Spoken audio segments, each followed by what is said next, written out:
Hello.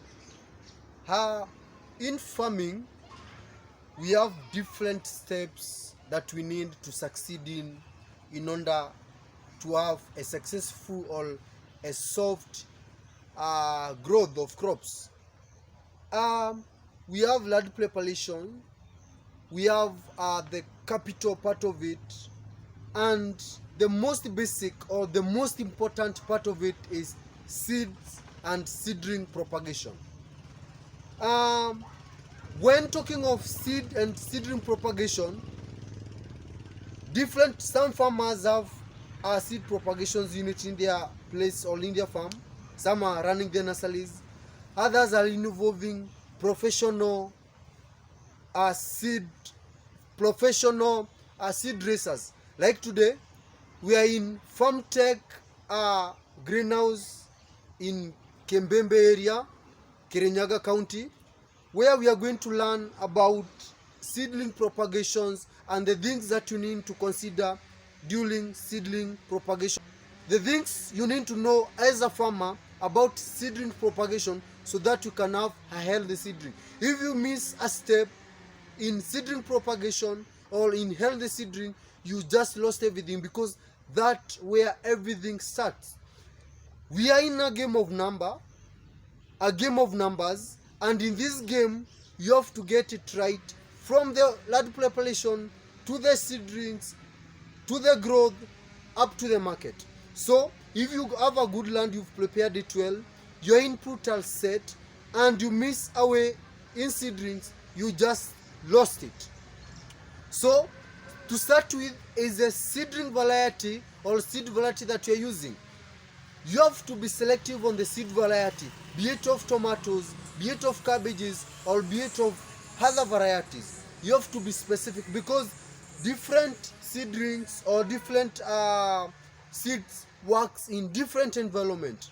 There are some areas that needs seedlings that there are some seedlings that are supposed to be grown in cool and moist areas. These seedlings can also do well in dry areas. But there are seedlings or other varieties that are supposed to be done in dry and hot conditions. These seedlings, when subjected, or these varieties when subjected into cool and moist areas, they don't do well. Other seedlings does well, or other varieties does well in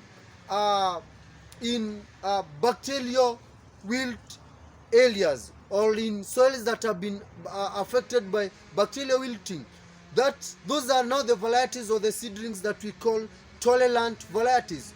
So before you get the seedlings or before you get the varieties, you have to be very keen on which varieties or on which seedlings that was grown on from which variety, so that you can get it right and have a swift and a good growth.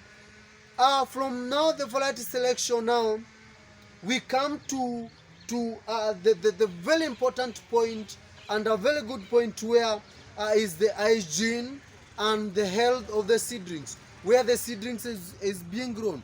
Talking of the hygiene, the propagator who is propagating your seedlings, or the greenhouse that you are doing your seedlings, you have to make sure it's hygienically clean.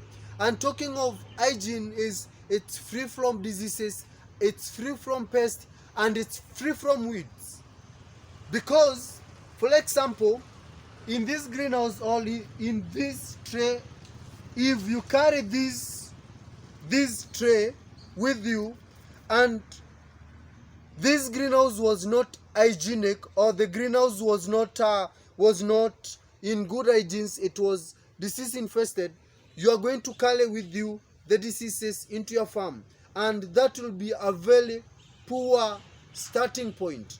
If you carry these seedlings with these tomato seedlings with pests like tuta absoluta, you are going to start crying from the very first day, because already you've brought in pests in your farm, which sometimes, as you know, as farmers, it's very hard to control tuta absoluta.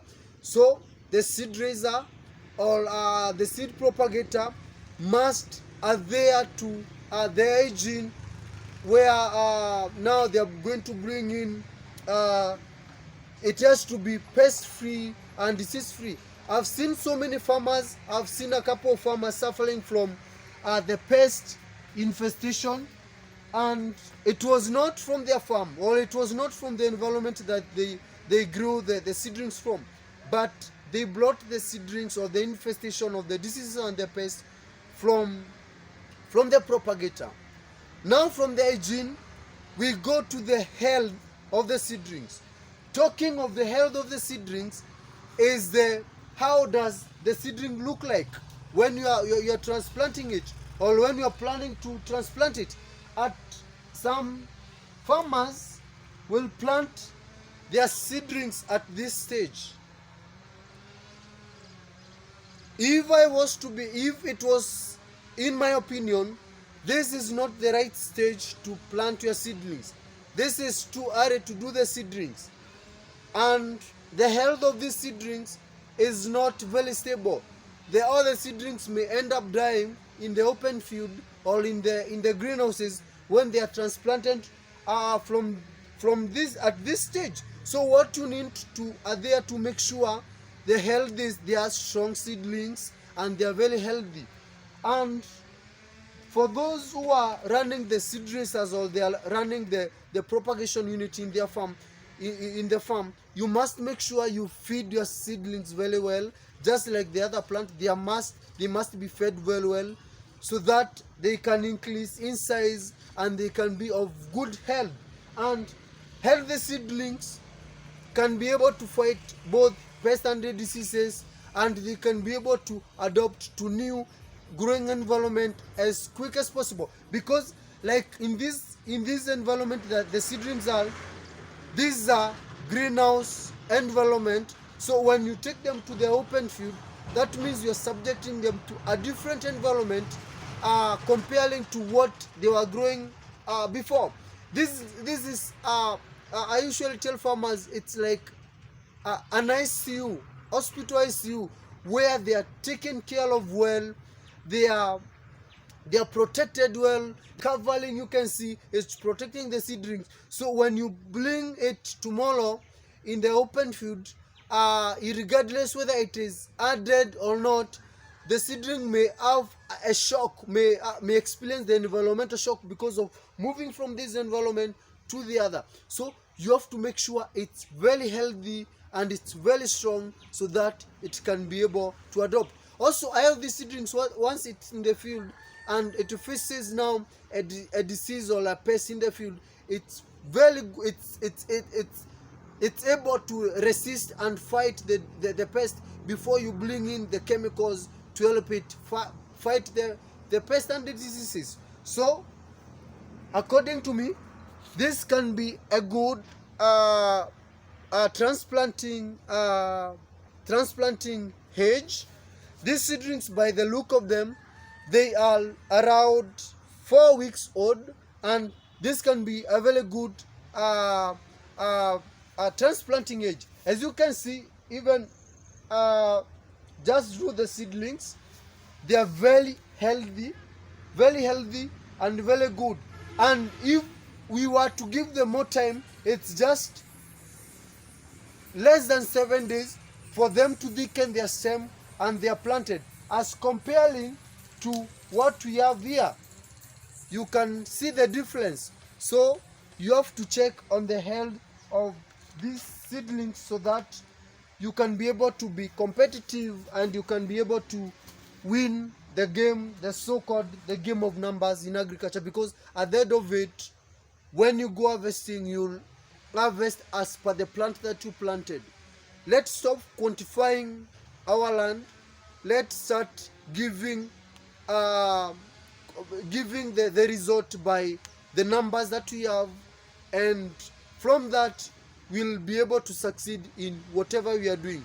So with the few that I've mentioned in seedling propagation, you can be able to get a good seedling, be it from a seed raiser or be it from your propagation unit, and have a good healthy farm or a good healthy seedling in your farm, because that where everything starts Everything starts with a good seedling and end up with a good marketing of the best produce in the market.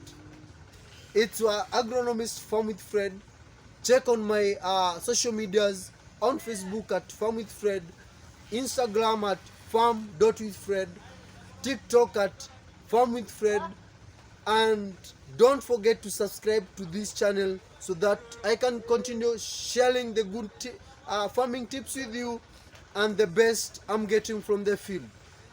On the comment section, leave a comment. Tell me whatever you'd like me to address next so that we can continue learning together. Bye.